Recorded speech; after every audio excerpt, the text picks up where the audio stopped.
A toy company starts selling stuffed animals for around $5 a pop. Adults start panic buying them. Families invest their life savings. Financial analysts even start tracking the prices and mapping them to stocks. Then almost overnight, everyone discovers their retirement plan is basically a pellet-filled bear. Welcome to the Beanie Baby craze. The Labubus of their day. This is the story of how manufactured scarcity, collector mania, and a surprising amount of McDonald's led to one of the strangest obsessions in American history.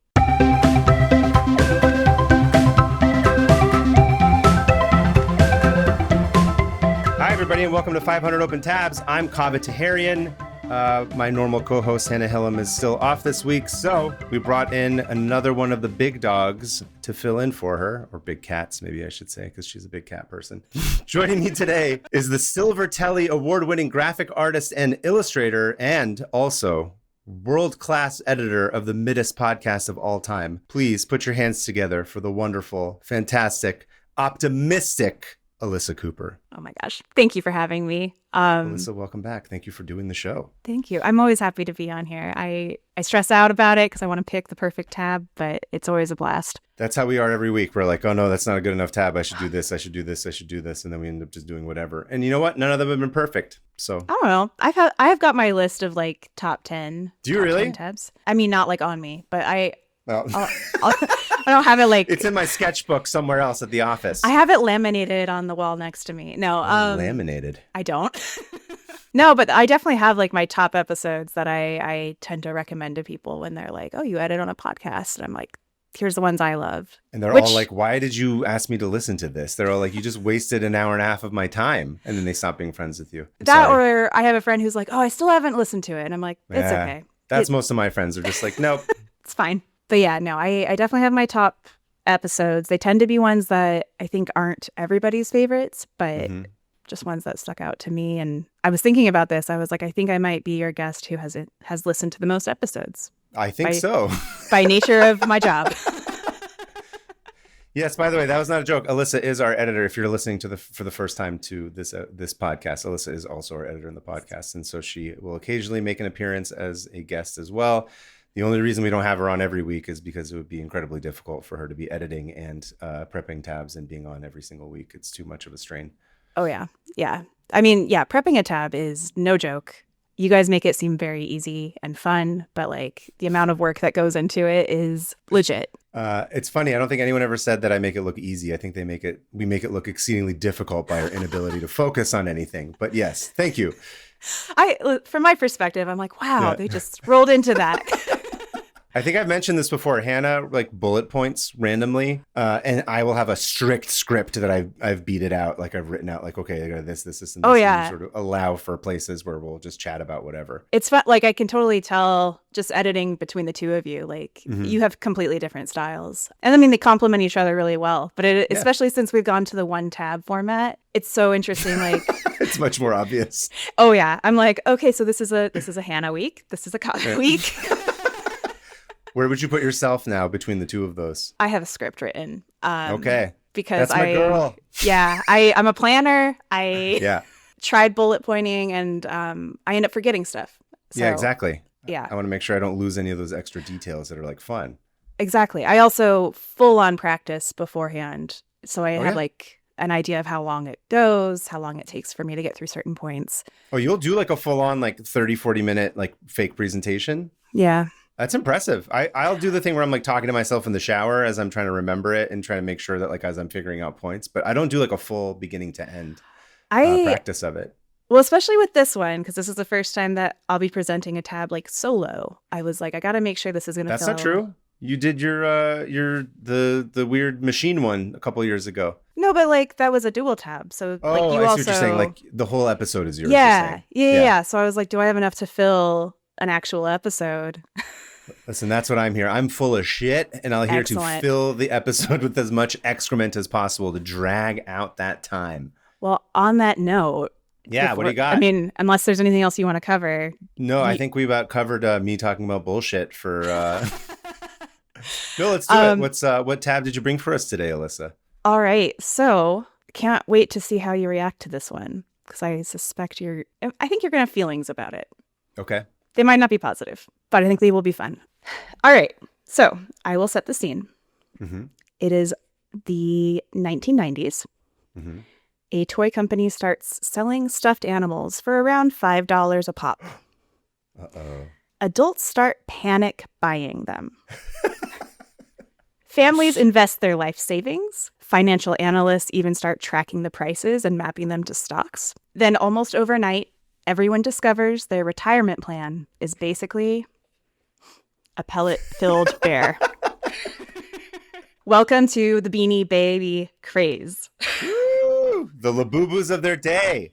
The OG Labubus, honestly. Mm-hmm. This is the story of how manufactured scarcity, collector mania, and a surprising amount of McDonald's led to one of the strangest obsessions in American history. All right. Love it. You So, guys were, you and Hannah were texting about something Beanie Baby related I think this is why you're like, I think I have no idea what you guys had books that you drew about Beanie Baby. Am I getting ahead of myself? No, you were good. I do have the book next to me in case I got to show it. But okay. Yeah, no, I was full on a Beanie Baby kid. To be fair, like I did play with them. I wasn't like you're like around how old like when the Beanie Babies are in their popularity? Heyday, like 7 or 8. Okay. So like I think I was in middle school by the time it was like a full on thing because we're talking about like 96, 97, 95, somewhere around there. Yeah, and then it kind of tops out at 99. So But yeah, we'll get into the timeline. But yeah, so okay. I was fully into it. Got my first Beanie Baby when I was 7. What was your first one? I have him. I brought him. Okay. Is that the one that's in the case? Was that the Princess Diana one, by the way, that you had? Oh my God. That was the Princess Diana bear. Legendary. In a case with a tag protector because yes, I fully bought in. You never know. It could still happen. It could still be like the future currency for after the American economy collapses. They're like, we're not trading gas. We're trading Princess Diana Beanie Babies. How many Dianas you got in there? Yeah. People are getting killed. No, this little guy was my first one. Oh, that's cute. It's like a wolf dog or something. Yeah, like a Malamute. Husky. Yeah. His name is Nanook. Is that the name you gave him, or that's the name that's on the Beanie Baby? It's again, I have no. I don't really know. I'll give you a little walkthrough. They all have these little like they're called tush tags.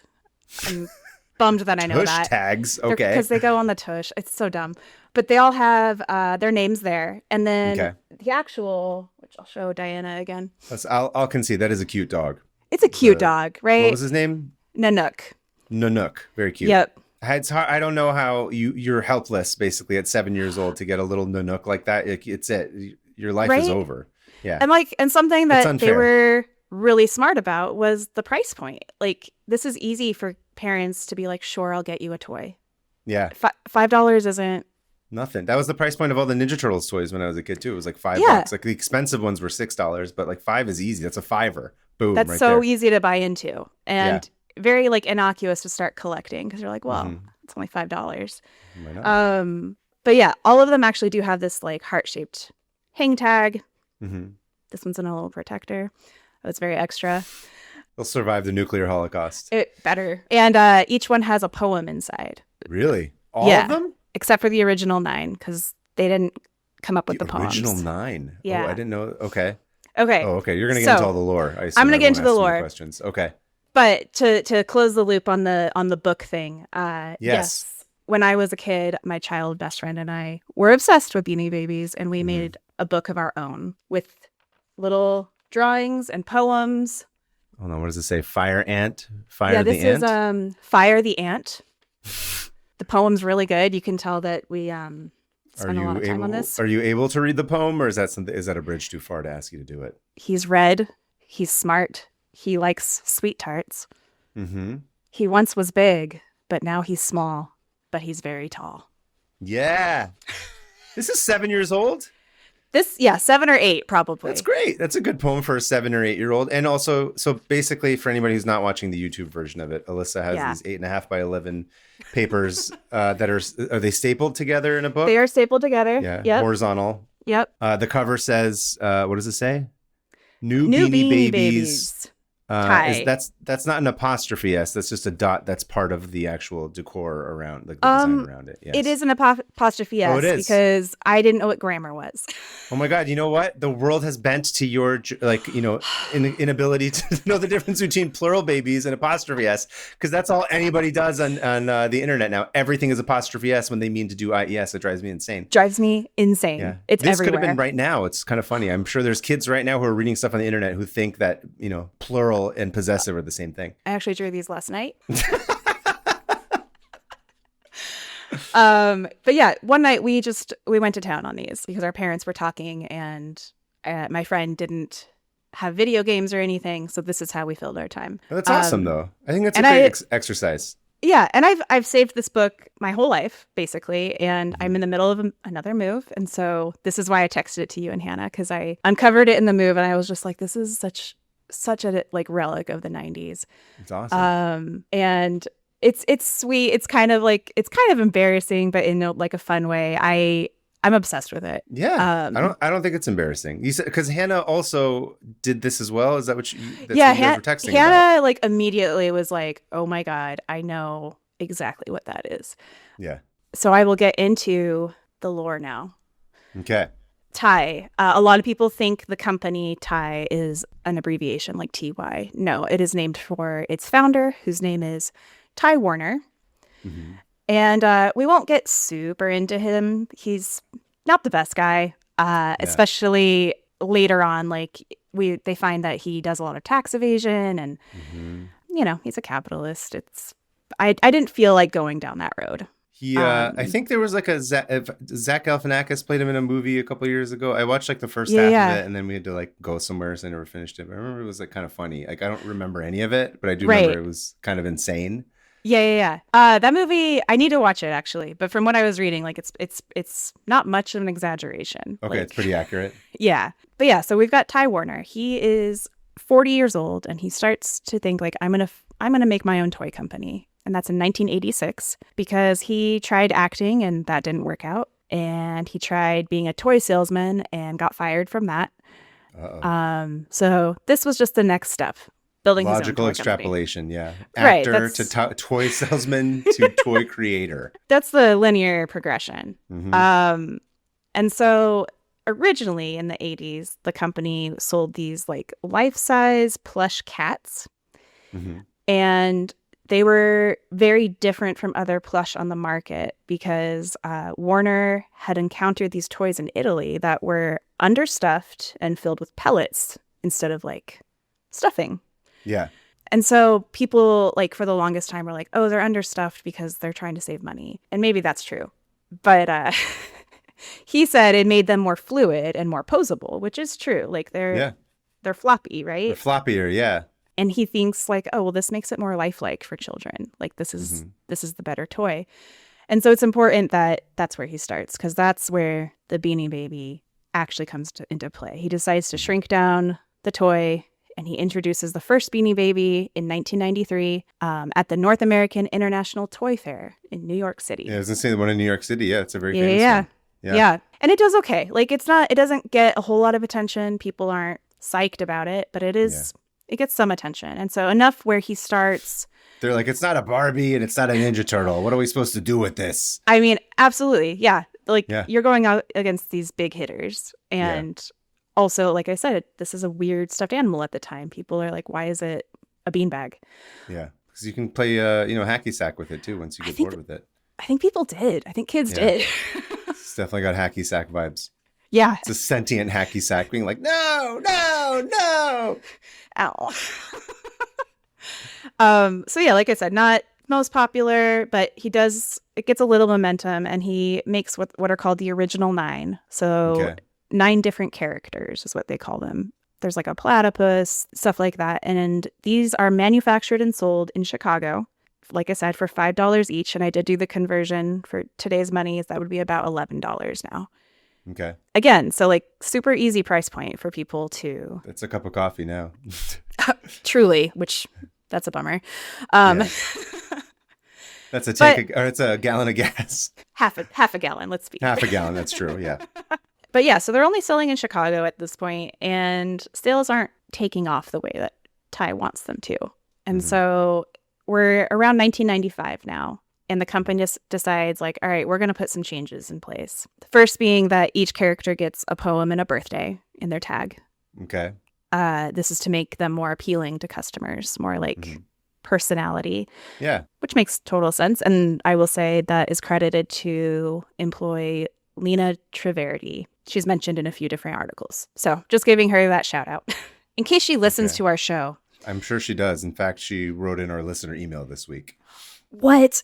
All about how she was the one who wrote the biographies and names about. You ruined the listener email about. But whatever. Should we just call it? Episode over. No, I'm sorry. Continue. She has a tab open for every poem. No. Yeah.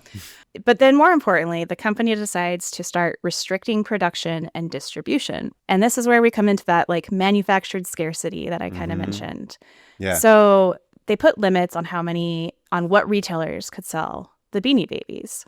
It can't be any big box stores. It has to be independent gift stores or small toy stores. So you're not going to find them at like... I like that.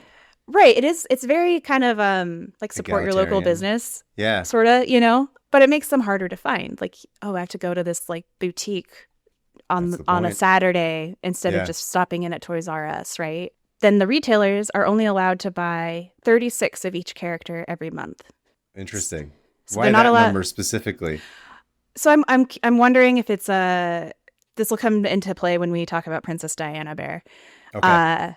But I think it must be like rated per day sort of thing. They have some sort of number. See. Okay, yeah. That 36 is what they land on. And so when they stock them, they have them and they're gone. It's that sort of mentality. And then the other thing they start doing, Tai decides to retire characters after a certain amount of time, meaning they're no longer in production. Yeah. And they don't give a lot of notice for this. Oh, they don't? No. It usually catches people kind of by surprise. So that means like you don't know when the new one's going to be retired. You better go get it now, right? And then on top of all that, there's also production errors that happen with anything you manufacture. And so like tag misprints. There was a lobster named Pinchers. Okay. And his tag went out as Punchers. Punching lobster. I kind of love that actually. And he's wearing the red gloves, so you can't actually tell the difference. Honestly, That's really though, funny. It's a good should character. I draw that? Yeah, I was like, I should just draw Punchers. Punchers the lobster. Yeah, they were like, it's a typo. And I'm like, maybe you should have kept the name. Could have leaned into it. Yeah, I agree. Right. So all of that those combined, those were worth more for the misprint kind of stuff. Yes. People were like, upside down ooh. stamp or whatever. Yeah. Exactly. Like when things are machine made, it's kind of like, oh, you look for the defects. All this was strategic. It created the scarcity that ignited the collection craze. So that's 1995. And then within the next year, Tai also does something that was kind of unheard of at the time. They launch a business to consumer website. Oh, okay. And they're one of the first companies to do this, where you can like directly buy from the company. And this is at a time when not everybody has internet. You got to get one of those AOL discs to get on the internet in the first place. Oh my gosh. With the dial-up sound, perfect. And so they start including the URL on every tag of the Beanie Baby and a call to action saying, visit us on our website. And I think people are like, what's a website? Literally, I was like, I think now we read past that. It is just white noise because every company has a site. Every company has an app. I ignore all of that. But in 1996, you're like, what? A website? How exotic. Also, you have to remember, too, at that time, really up until like, I don't know, not that long ago, websites were like, they would have the whole HTTP : / like www.tai.com / beaniebabies . I don't know, alligator / whatever .html. Like you would have to put the whole thing on. That's what it was. Oh yeah, there weren't quick links. There was like effort that you had to put in to get online and to go to these sites. But I remember when they first started including websites on ads or like on stuff like this, nothing about a web address looks normal. Like it looks like an alien language. So like, what is this weird alien language that's suddenly showing up on all these ads? I don't understand what that is, which is what was interesting about it. Right. It's very unusual looking, looks fake. Yeah. Yeah. So they start including it on all their merch. And this was extremely effective. So people start going to the site because they're like, ooh, I wonder, could I buy there? Could I buy, instead of waking up at 4 a.m. to wait at Hallmark, maybe I could buy from the website. Hallmark is not a big box store technically for them. So I think certain Hallmarks are, but a lot of them are independently owned. I didn't know that. And I only bring that up because that's where I got my Beanie Babies growing up, was like our local Hallmark was a Hallmark like combo boutique. Oh, I thought you were going to say it was a combo with like KFC. Pizza Hut. And, Pizza Hut. Wouldn't that be the Hallmark, dream? KFC, Pizza Hut, Taco Bell. I would love that. Get a Crunch Wrap and a Princess Diana Beanie Baby all in the same place. And a birthday card. Go to the party at the Amazing. same time. Yes. So yeah, this was super effective. People flock to the site, and this is also where they start announcing new releases and when retirements are actually going to happen. And so again, it's just like adding into that feedback loop of, all right, you have the information, now you can go stockpile these things. Yeah. Also, we've trapped you into a little ecosystem of like where you're going to want to know and talk to other people, which is a perfect time for us to say, we have a Discord that you should join if you have not done so yet. Speaking of our ecosystem, yeah, we have a Discord and a Patreon. Yes. This ends up, like you kind of just said, igniting an entire secondary market. So, and again, like internet's new. There's forums, there's email newsletters. Chat rooms. There's chat rooms where you can talk to other collectors about the ASL of your Beanie Baby.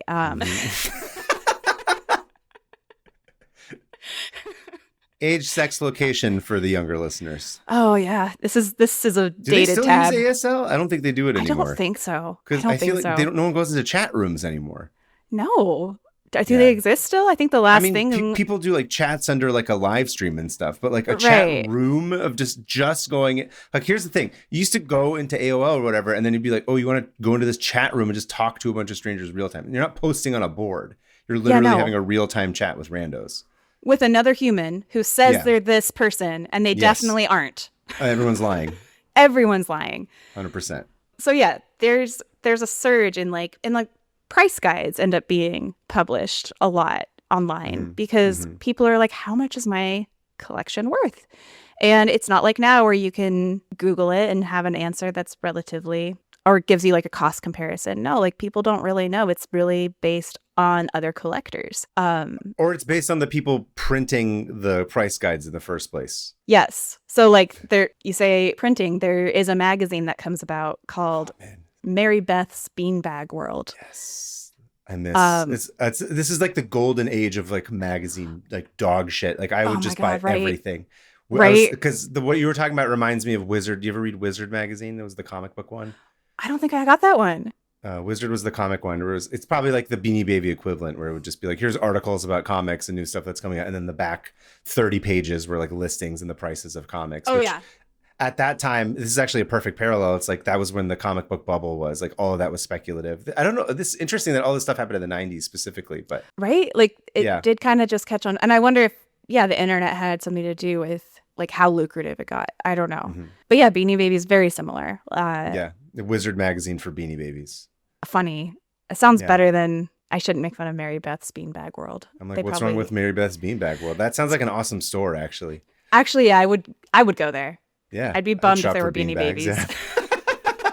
They end up selling over 500,000 copies by only its second issue. Like, this is insane. People just jump on this. Because like I said, they want the pricing data. They're like, I need to know how much my Peanut the elephant is worth. It's changing every month. Yeah, you never know. Yeah. Up or down. Are we in Kosovo? Is that going to affect like how much elephant to Beanie Baby access we're going to have? I mean... Somalia, like who knows? You got to pay attention to the world events and how they relate. Directly related to the OJ trial. The white Bronco sales plummeted. Yeah. The white Bronco Beanie Baby. That was the only one I bought. Honestly, they would have made bank on that. That would have been hilarious. That would have been really funny. The other thing that also really fuels this fire. There's another website that starts around this time called eBay. I was going to say ebay.com. ebay.com. And that's where collectors start selling. And by 1997 on eBay, Beanie Baby auctions totaled roughly $500 million of their revenue. What the shit? Yes. $500 million? Million. Dear Lord! Yeah. $500 million? Yeah. Oh my God. So that's an insane amount of money. And that's more than 6% of their entire business model is Beanie Babies. Wow. Sort of in the heyday, like your average Beanie Baby was getting around $30 a sale, which still 6 times as much as you paid for it. Yeah. I but feel then like that's like, so, as far as an analog, sorry, I feel like that's how much like Pokemon makes now, right? Yeah. I think Pokemon makes like almost like $500 million a year. Like it's the majority of Nintendo's not money, what's the word? Income is like specifically from Beanie or Pokemon related stuff. So that sort of as a modern analog. And it's wild because like Pokemon's come back. Like I remember it never went away, dude. It never went away. I thought it kind of dipped. No, I don't think so. I think the diehards just did not mess around because you have a specific kind of person who just like loves the collection of Pokemon stuff. So they never stopped. It kind of like ties into sort of the grander theme of like my tab is just collecting is so fascinating. And why do we do this? Like as humans, why do we? Yeah. And not everyone, obviously. There's people who don't collect or don't, but there's always something, right? And it's also so sentimental. So I don't know. Like I kept seeing that sort of thread throughout all of this, and I was like, yeah, nothing's changed. Like we absolutely still do this. You mentioned like Labubu's. That's like today's Beanie Baby. NFTs also on their way out. Yeah. Also on their way out. Yeah. Although I would argue NFTs never provided any value of any kind whatsoever. Not just speculative value, but like a Beanie Baby, like you said, is like a toy that you can play with as a 6-year-old. Like, right. What are you doing with NFTs? You're literally doing nothing with an NFT. You can't. There's no sentimental like connection to that. Maybe in like 20 years, oh my God, what if they'd be like, oh my God, that was the NFT I had when I was 6 years old. And then I drew a little book about all the different NFTs that I would come up with of stupid apes. My NFT lost value because I cut off its tag. You're right. NFT is its own class then, I would say. It doesn't have that emotional connection. But it's like Beanie Babies are still a toy that you can play with. Right. And like to my credit, as someone who had many of them, I did play with them. Yeah. I loved playing with them.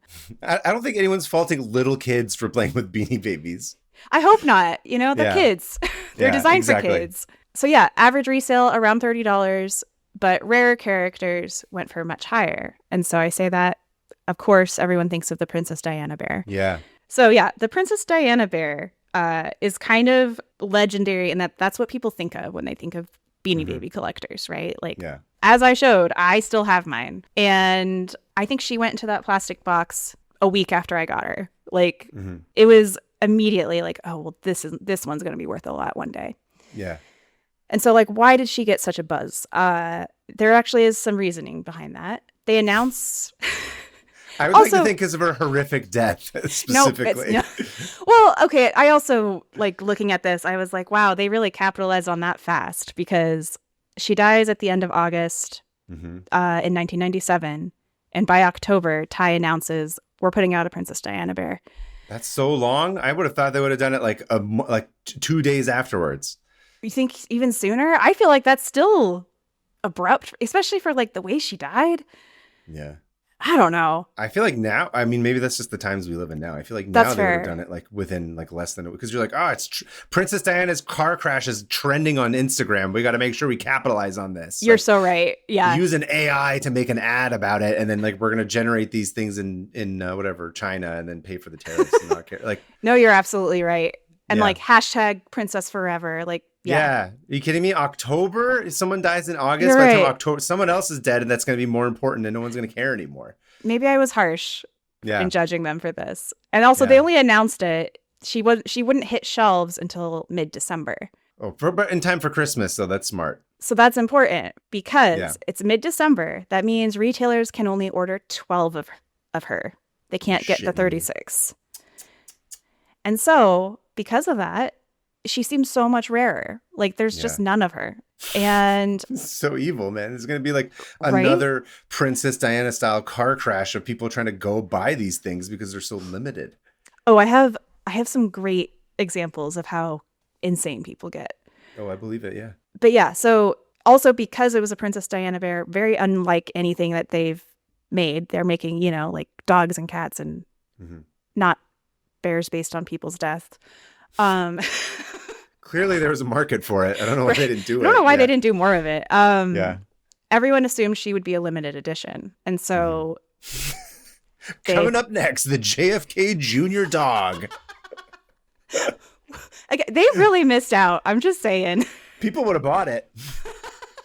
I'm just thinking of like what Beanie Baby celebrity death would Kurt I buy? Cobain. They could have had a Kurt Cobain one. It would have With been a a little Kurt flannel Cobain. Yeah. shirt on the flannel. bear. People would have so bought that one. Yeah. They would buy it now. Yeah, that's true. They would buy it now for sure. The Beanie Babies are going to make a comeback. Well, they never went away. Yeah. They're just not nearly as like crazy as they were. Here's my pitch: the 27 Club, right? And just get everybody who ever died at 27, and only sell 27 of those to each retailer. Sorry, that's what I'm looking for. Yes, brilliant. We're just taking their strategy, and it obviously worked. Exactly. Jimi Hendrix, Kurt Cobain, Amy Winehouse. I forget who's in the 27 Club. Or like is Heath Ledger in that? Club. Is Heath Ledger in it? I don't remember. I would buy a Dark Knight Joker Beanie Baby. Are you kidding? Oh, I would be shocked if there's not somebody who's made that already, just as a custom even. I'm going to look after this. Alyssa's like, hold on. Can we pause recording for a second? I have to look something up. Yeah. I know what I'm making you for Christmas. I would die. Yeah. But yeah, so people think there's going to be limited edition, so they rush out and buy as much as they can. Eventually, the market would be flooded with them. Like, she was not limited edition. I think they end up retiring the bear in April of the next year. So there's plenty of time for people to go and get a Diana bear. But that scarcity mindset never went away. And so that's why that bear in particular, like, is the hallmark of this. People still list their Diana bears for insanely high prices on eBay. Yeah. But important to note, just because they're listed that high doesn't mean they're selling that high. Correct. Yes. Usually they do sell for around $20. Yeah. That's like, do you remember when I did the Mark Smith paintings, the Taco Bell ones? Yes. Yeah. Occasionally I'll go look on eBay for them, and then like someone will sell one for like $130, and then there's people who are like $10,000 for that. I'm like, no one's buying this shit, bro. No, you can say how much it like. Yeah, there's one like listed for $1 million, and I'm like, okay, eat shit. Yeah, right.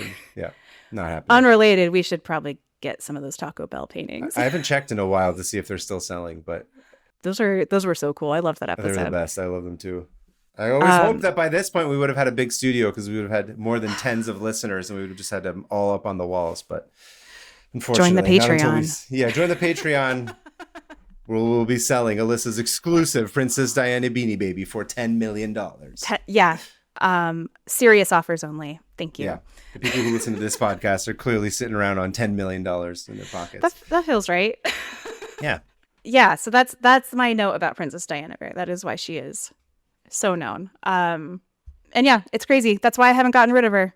And I know it's like not real, but I have literally moved her from every place in my life to Arizona. So I think once you put it in glass, it's like, that's it. It doesn't matter. Like, it doesn't matter if it's worth anything or not worth anything. Like, you're never taking it out of that glass. No, I was like, I kind of want to see, because there is one version of her that does actually get thousands of dollars because there's like a misprint. And I was like, I kind of want to look and see if mine has that, but that would mean opening the case and opening the tag, and I'm not going to do it. Does opening the case ruin it? No. Can you close the case again? Yeah. I know this is ridiculous. I know I could absolutely just open that. We're on camera right now, Alyssa. I'm not going to push you into this, but this could be an incredible get for our audience to watch you actually doing it on camera now that you have a supportive audience. What if this actually was the one that's worth thousands of dollars? You don't have to do it if you don't want, if you're going to do it. Well, I opened her. Oh, she did it! Oh my gosh. This is the most exciting episode of all time. It's been removed. Oh no, it's oxidizing very quickly. Oh no, Thanos snap. She's very soft, by the way. That's nice. And the tag protector is so yellow. Oh my god, you have a tag protector on it? Holy shit, I didn't know that was a thing. Yeah, it was insane. I was insane. People also got protectors for these tags. The butt plug, whatever it's called. The butt plug tag. The tush tag. Tush tag, sorry. I will say my tag's a little like crooked. Uh-oh, that's a good sign. What's the misprint? So I believe it was an international one. And so because I can see that this was made in, well, it was made in China, but like distributed in America, I do not think I have the special one. Also, just so like, I'll put like an actual picture up, but okay. it's like cursive font. Oh, it's very nice. It's very nice. And I will say, to Ty's credit, they did donate the profits from Princess Diana Bear to a charity. The charity of I Need to Get a Lamborghini charity. It was the Princess Diana Memorial Fund. Yeah. Which I didn't look up and see what they did with it, but they made like $22 million for this. Yeah. Okay, I put her back in. I cannot believe with such ease that you were like, I have not opened this my entire life. You're like, yeah, let's do it right now. Peer pressure, man. It's real. That was insane. Oh my God. Thank you for doing that for the show. Yeah, I feel kind of liberated. I was going to say, do you feel like alive right now? I do. Yeah. I should have played with the exactly. bears. You could have just been hanging out with her and maybe you can sleep with her tonight. Like, yeah, she'll watch over me just like the real Princess Diana would. Every night. All right. Well, thank you for walking me through that. That was it's a big landmark of my life. All right. So back to the bubble. I swear we're getting there. The other thing that sort of, what am I trying to say? Reinforced the hype is that news stations were constantly reporting on like store thefts, burglaries, and stampedes that were happening over these Beanie Babies. And so you're just confirming to the public that this is a product that they should go out and get. Almost like they were in on it. Do you think? Maybe. Yes, I do. Yeah. Yeah, no. I think Tom Brokaw was out there being like, looking at his dollars, just counting them one by one before he does any broadcast. All built on Beanie Baby blood. Yeah. They're just like smoking a cigar, being like, we did it again, boys. So yeah, that's all. And then the big one, really big one. I mentioned McDonald's at the start of this. Right. They start partnering with Ty to sell, they're called Teeny Beanies. That's right. I do remember these. Yep. They were in every Happy Meal. And people went insane for this. Happy Meal sales doubled. Wow. And 100 million Beanie Babies were distributed in less than a month. Holy shit. Which, that's a crazy volume. The thing that makes me bummed out is that I know that like $99 million of those was just people buying the Happy Meal and throwing it out and just keeping the toy. Oh, yeah. No, I have a story about two families who... oh, no. Yeah, we'll get there. That's next. I will say before moving on to the examples of insanity, as I have it labeled. By 1998, their annual sales had grown past $1.4 billion. Jesus Christ. So like this was insane. And yeah, it's not just kids. It is full on like adults are collecting these, right? At this point, the beanies are treated more as investments than plush toys. Families would start stockpiling them for college funds and nest eggs. And this is because actual financial advisors were recommending this. Like they were like, if you can, maybe set aside 5 to 10 of this Beanie Baby for a rainy day. Yeah. And I mean, again, crypto, that kind of like we hear this all the time. This is the next big thing. You should invest in this. Yeah. You're going to get left behind if you don't do this. Truly. Yeah. And so I went through some of the news cycle, the news articles of the time. And here are like some of the craziest ones I found. Okay. I'm going to send you a picture of one, which is my favorite like masterpiece of the time. Okay. I just texted it to you. Oh yeah. I think I've seen this picture before. So it's like, what is it? A husband and a wife? In court, they're kneeled on the ground looking like they're taking a hip hop photo, but I think they're just there's a giant pile of Beanie Babies in front of them while like a lawyer behind them is like looking at paperwork. Yep. And then there's a bunch of people that are in attendance, but I'll let you explain what it is. I think I know what this is about. Yeah. So this is a couple going through a divorce, and their collection, they said, was worth $5,000. And they couldn't figure out how to split it up. And so the judge was like, you know what? Bring your whole collection in, put it on the courtroom floor. We're going through these one by one. And you know what I'll say as a judge, right? Yeah. Like, your job's probably like not that interesting. True. But if you're like one day, you're like, just bring in all the Beanie Babies and let's just sit and talk about it. That's probably like, because I was talking about this with Hannah on the courtroom sketch episode from a couple weeks ago, where I was like, oh yeah. where somebody had like stolen a bunch of wine, and then they brought in a bunch of wine bottles, and then the court sketch Right. artist was like, and then I got to draw a bunch of wine bottles. It was fun because like court's probably really mundane, right? Yeah. So I feel like it would be funny to be like, yeah, let's go through all these Beanie Babies, just kill some time. I got something to do that's at least fun. Right. It's not another speeding ticket that someone Yeah, is exactly. fighting. Yeah. I feel like if I was the judge, I'd totally be on board with that. You know too. what? That's I'd be like, fair. yeah, Maybe they were like, this is ridiculous. We're doing it. It is still a job. Yeah, exactly. Yeah. I wonder if they had a courtroom sketch artist, because this would have been so funny. Can you imagine being the courtroom sketch artist on the day that the Beanie Babies had to get split up? That would be the greatest day of all time. You can't top that. Like, no crime of the century. That is the best day. Unless somebody tries to kill the other person in the middle of splitting up the Beanie Babies, and then you've got the best drawing of all time. I was going to say, that just elevated your day. Like, yeah, you can only go up. Yep. Yeah, so I thought that one makes me laugh. Let's see. These are just like some pictures of the insanity that was like pretty commonplace. Okay, here's a picture of a young boy in front of a bunch of sherbet-colored Beanie Babies. Sherbet, good word. Eight or nine of them. Mm-hmm. He's just like packing them up. And you got another picture of a lady who's what the hell is that? Like a banana Beanie Baby? I think it's an eel or a snake. Disgusting. I forgot how much you hate eels. Ew. And then she's very excited and she's like reaching out to grab it. And I like the one hand coming out of frame. Right, just to hand her the wheel. This is like what was the movie? The Schwarzenegger movie? Not the action. Oh, what was that one? Why am I with the little like action figure? The Christmas one. Yes, Jingle All the Way. No, Jingle All the Way. It looks is that like what it was? Very jingle. Yeah, it looks like a very Jingle All the Way moment. So another one was the 6-year-old girl was injured during a Beanie Baby sale in Connecticut. I think she got trampled and ended up having like a bloody leg. Oh, Jesus. Uh-huh. In Lancaster, Pennsylvania, a McDonald's manager had to call for police backup when the teeny beanie collectors got out of control. Yeah, I'm sure the cops were like real slow to get to that one. They're like, call it McDonald's, let's go. We're already here. Yeah. We're the collectors. No.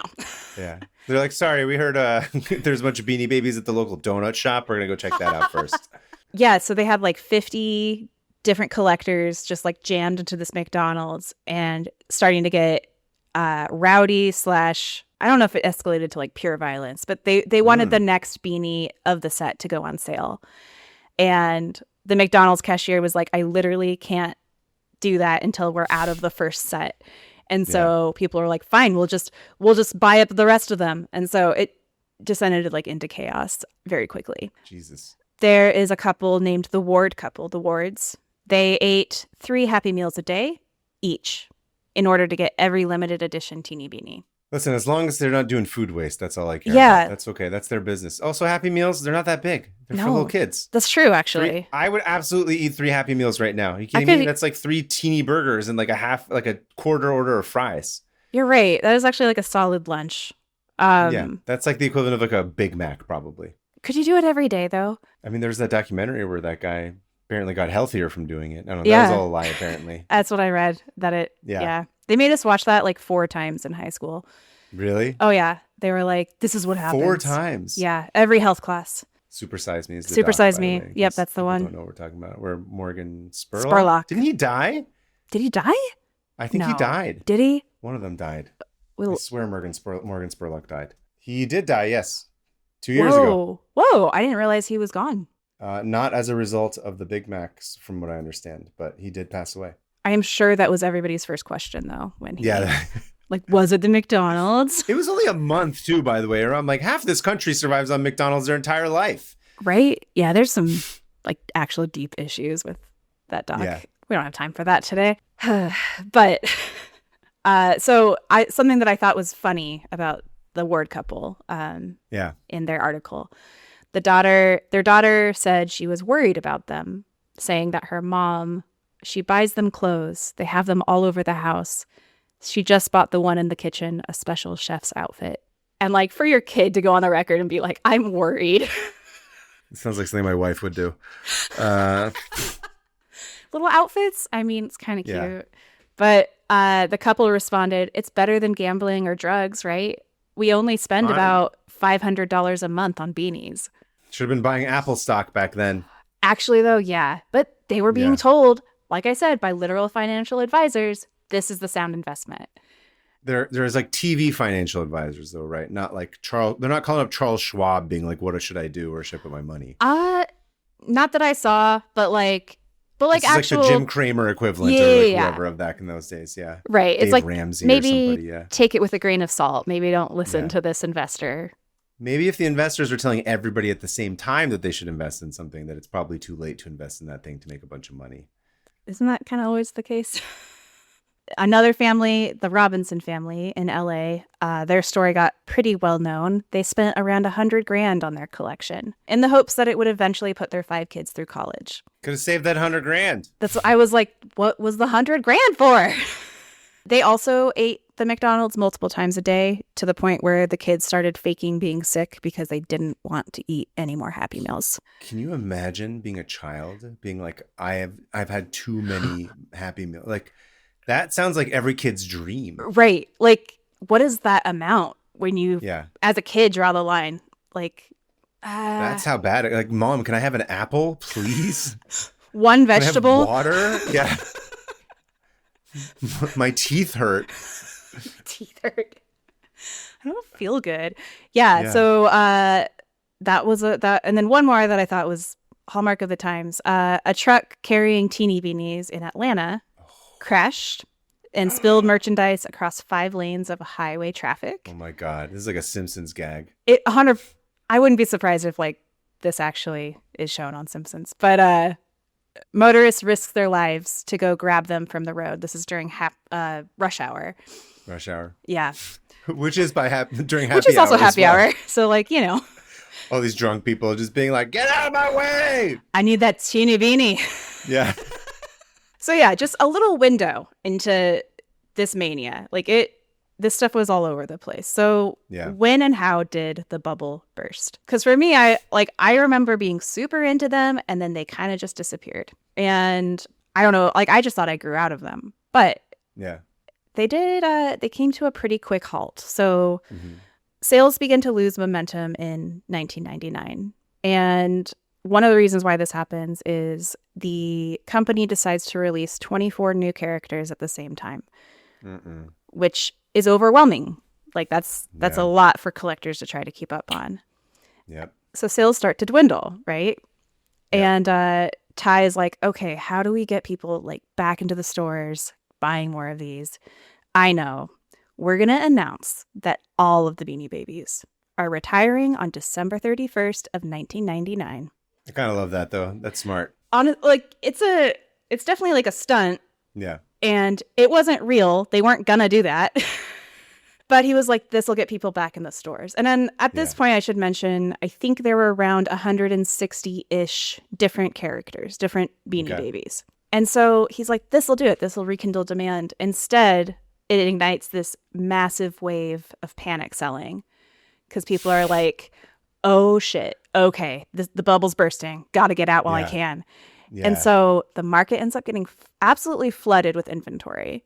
Holy shit. And people are like, I can't even make $1 on these things. Like he ruined it himself. He kind of did, right? Interesting. And like later on, I think they were trying to recover. They release a poll to like their public online, like, do you want us to bring the Beanies Babies back? Should we actually retire them?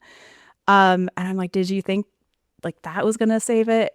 Idiot. Right. And so, there's no more scarcity. People are finding that this was all kind of a sham. And collectors are just trying to sell to other collectors. So like... Yeah, there's nobody that's actually buying this that has real money. Exactly. These aren't actual collector's items.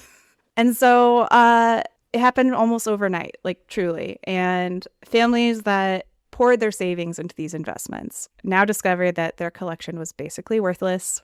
Yeesh. They start popping up at flea markets, garage sales, donation bins. And like I said, they wouldn't even come close to selling for even their original $5 price.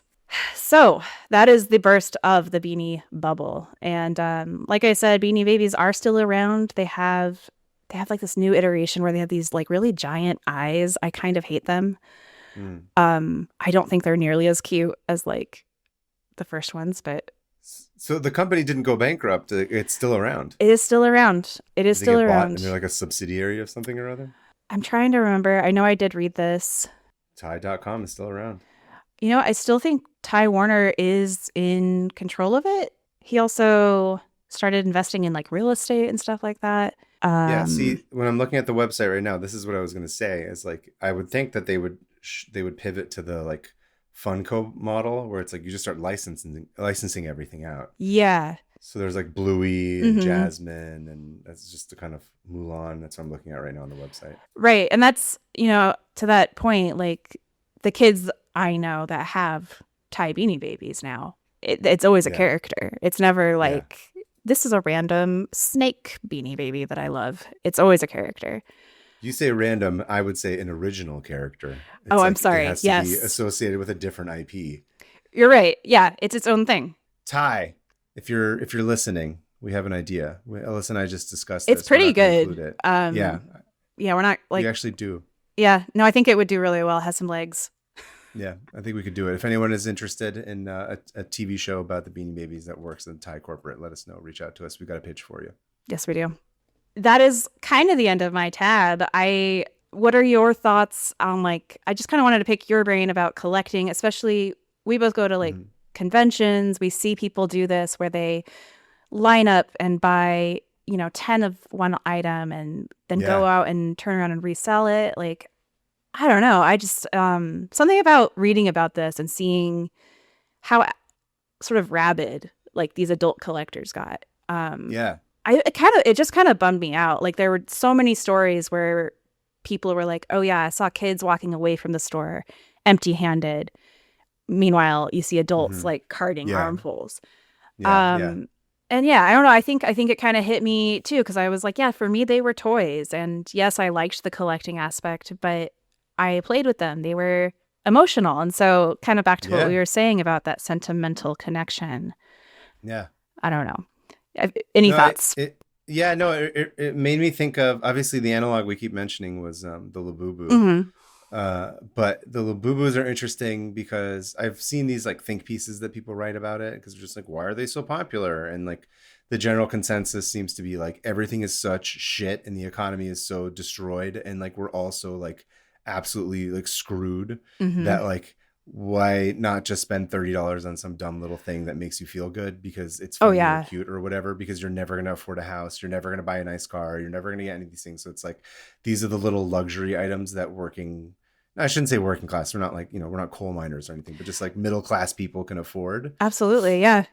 Yeah. And then but it's interesting to think of the 90s, right? Because the 90s is the opposite of that, right? Not to say that people weren't struggling in the 90s, but generally speaking, like the economy is doing well. Yeah. People are making money. Like it's so I don't know how true that is in terms of the Labubu. I don't know how fair it is to make that comparison of Labubu to the Beanie Babies because people weren't struggling to the extent that they are now. Yeah. Just as, on the whole, right? I'm not saying that people weren't struggling. Obviously, No, everyone's yeah. struggling at every. Different, very different era for Yeah, sure. we had a middle class in the 90s. We don't have a middle class anymore now. So Right. it is really kind of interesting. So it's like, I wonder if it's something deeper, but I think I'd be curious to sort of unpack that later of like, I wonder what it was about the 90s, about that idea. Cause I can tell you the other analog I was thinking of was comics, right? Because Yeah. comic books very famously had a bubble. There was like the investor bubble that happened, but that was as a result of, it's kind of similar to what to Ty was doing, but they did the opposite, right? Hmm. And what happened is that like in the late 80s, early 90s, all of a sudden these comics that had been around for a long, long time, like, whatever, Action Comics #1, like old Wonder Woman comics, stuff like Yeah. that. All that stuff, there was scarcity. And then people were realizing like, oh shit, like it was a nostalgia cycle. These are the comics that I grew up with. And they realized that they're worth a shit ton of money. So all of a sudden people were like, oh man, we need to like invest in comics and like we need to buy X-Men and we need to buy the new Spider-Man. And then in turn, Marvel was like, cool, we're going to print like a million copies of like the number one. And then there's variants with like 14 different holograms on the cover and like this, that, and the other thing. And then eventually it was like, well, none of this is worth shit. Like we have like all the comics I have now, like none of them are worth anything is because they flooded the market. Right. Yeah. But the investment speculator bubble thing that happened there was for very different reasons, because it was rooted in like an example of something that had happened. Whereas with Beanie Babies, it's interesting because they weren't like Beanie Babies from the 60s that were suddenly making a comeback. Right. They're not vintage. But, I mean, I guess now they are, but yeah. Right. They were completely new product. Yeah. But it's interesting that I wonder if the Beanie Babies, the pattern of Beanie Babies is falling, but I don't know actually, because it sounds like at least initially, right, the strategy of like, limited release and only going into these stores, like that's still like a business model that works really well. I mean, I'm in Los Angeles. Are you kidding me? Like limited drops is like every 5 seconds there's some limited drop that like people line up on Melrose for like 10 blocks, and then they turn around and they sell into secondary. I think that kind of shit's always going to be there.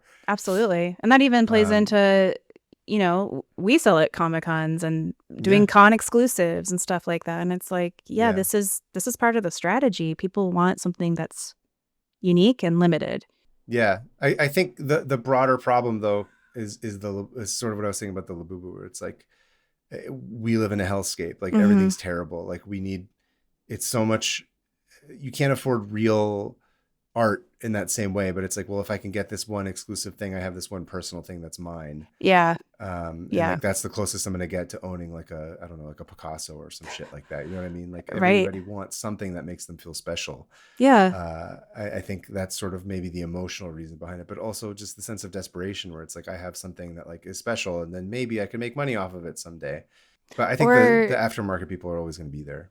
I mean, and like you said, this thing made me happy for a little bit, and everything's so terrible that I'm looking for anything to sort of fill that void. And like, I mean, that is, I feel like, very defining of our generation. That I think it's why nostalgia sells. It's why millennials will always flock for that stuff. Like, it is something that I think drives a lot of our purchasing. Yeah. 3 words: late stage capitalism. That's basically what it all comes down to. Love it here. It's great. Love it here. Anyway, Alyssa, wonderful tab. Thank you very much. Let's go ahead and count you down to close your tabs. What sound would you like to put in later for yourself? Oh as my you gosh. Close your tabs? What should I do for this? I'm going to do a bunch of like, Beanie Babies being thrown on the ground, like at a divorce court. Okay. You ready? I'll count you down. I'm ready. Okay. 3, 2, 1. Okay. They are wonderful. closed. Moving on to listener emails. Or email, singular, not multiple. This week, our listener email is from Rebecca from Baltimore. Hello, Rebecca. Hello, Rebecca. Hi, Kaveh, Alyssa, and Hannah.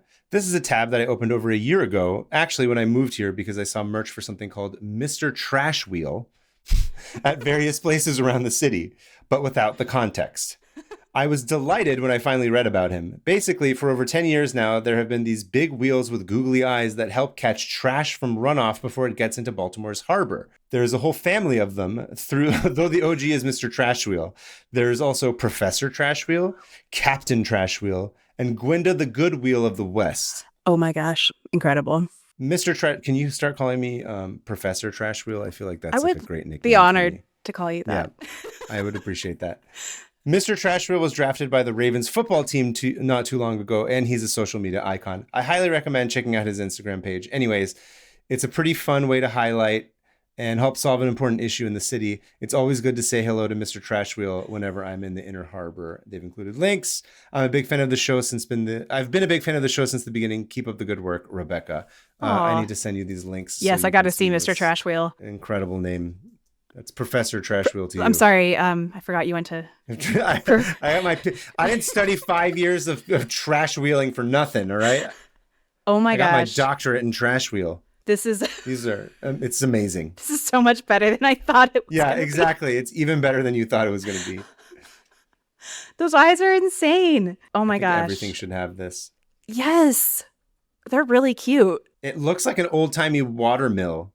that has like a Sydney Opera House, like weird kind of formation-y skirt thing over it with googly eyes. I'm thinking of like, like roly-poly almost. Yeah. Yeah, it's like, it has like the old time water wheel, but then it has like like you said, a Sydney Opera House like covering. And then the googly eyes are gigantic. So yeah, it is truly just a mouth. It's very cute. I want to see the Beanie Baby of this guy. Did you see the that? Professor Trash Wheel Beanie Baby? Yes. Come on. Maybe we're just gonna have Beanie Babies for the show. Captain Trash Wheel. That's a good insult. Oh, okay, Captain Trash. I'm gonna call Hannah that when she comes back. Did you see that they have their likes and dislikes listed under each one on their website? Oh no, but I did notice that Gwenda, the Good Wheel of the West, has the same birthday as me. It's June 3rd, but in 2021. Oh my god, which is great because you love Wicked. It's true. And musicals. Likes anything purple, Unusually Large Spiders, Astrology, Erykah Badu, Wicked the musical, of course, just like Ouija you, boards, and Hermione Granger, all things that I love. Dislikes the Salem Witch Trials, Plastic Bottles, Falling Houses, Dorothy and her little dog too. Man, basically you're twins. Yeah. These are amazing. Thank you for sharing those with us, Rebecca. Yes. Captain Trashwheel likes big ships, bird watching, and the beneficial reuse of dredge materials. Dislikes sedimentation, cloudy days, and gender-specific pronouns. Oh. They're very progressive wheels. I love that. Professor Trashwheel hates the patriarchy. Oh my gosh. Heck yeah. What? Although I don't like Mr. Trashwheel, he dislikes ducks. I'm not into that. I like ducks. Ducks are great. He's wrong about that. Maybe that just like interferes with his work. Yeah. I don't know. Maybe, I don't know. Hot take. Like pizza boxes, which be a big fan of this podcast. If you too have an interesting tab you'd like to send us, please send it to 500opentabs@gmail.com. That's 500. Include a link. Give us a brief description of what you've learned and where you're from, because we'd like to know, now that we know if we ever go to Baltimore. We have to find at least Mr. Trashwheel, if not Professor and Captain and Gwenda. Here's what I'm going to do. For my anniversary this year, I'm going to fly Sarah out to Baltimore. We're going to take a romantic ride on the Professor Trash Wheel. And then we're just going to go around scooping up pizza boxes. Yes, at sunset. Yes, it'll be great. Beautiful. Also, if you want to send in a voice memo, we love having those too. Yes. Try to keep it somewhat short, but if it's interesting and you want to share, we would love to hear from you. Yeah. Speaking of hearing from you, Alyssa, it was wonderful to hear from you and have you on the show. Thank you for putting together a tab. It was wonderful and fun and interesting. I'm sad that Hannah didn't get to hear about the Beanie Babies, but I'm sure she will. She might not listen to this. Fat chance. Yeah, she gets the FOMO. I get it. Yeah. You'd be like, what did you guys talk about? Why was I there? Anyway, Alyssa, thank you again. Is there where can people find you? What are you up to? What do people, I know you have a real job, but what about your non-real job related activities? Non-real job activities. Well, right now I am moving. So life has been a little crazy. Come help her move if you're sitting around. Please. If you have a truck, that would be great. Yeah, strong back. Come help her. I can only fit so much in my little Mazda. But no, I do draw. I haven't posted much lately, but you can find me at Steamboat Lissy on Instagram. That's kind of where I mainly hang out. And then otherwise I am usually spending some time on this podcast and editing, and I have been trying out some new teasers on YouTube. So if you guys haven't checked those out, they've been fun to make as I've learned sort of the approach for them. I do love doing motion graphics. That is like my day job. So getting to introduce that back is kind of fun. Award-winning motion graphics artist. It's me. Yes. Exciting stuff. But yeah, that's me. Where can they find you? All right. We can find 500 Open Tabs on Instagram and on Blue Sky. Also, if you have not gotten a chance to subscribe to YouTube, please go ahead and do that. I am PermaFriends on Instagram and Kaveh Taherian on Blue Sky. Other than that, thank you guys for listening. Thank you again to Alyssa. I think that about wraps us up. Please keep the people of Iran in your hearts. Thank you guys for listening. Keep it Hannah, I guess, because Hannah's not here. Yeah, keep it Hannah, guys. Yeah. Or don't. I don't care. Hannah wouldn't care. She'd be like, don't do that. Don't perceive me is what she would say. But yeah, thank you again. And we'll see you at the next one, guys. All right. Sounds good. Bye, everybody. Bye-bye.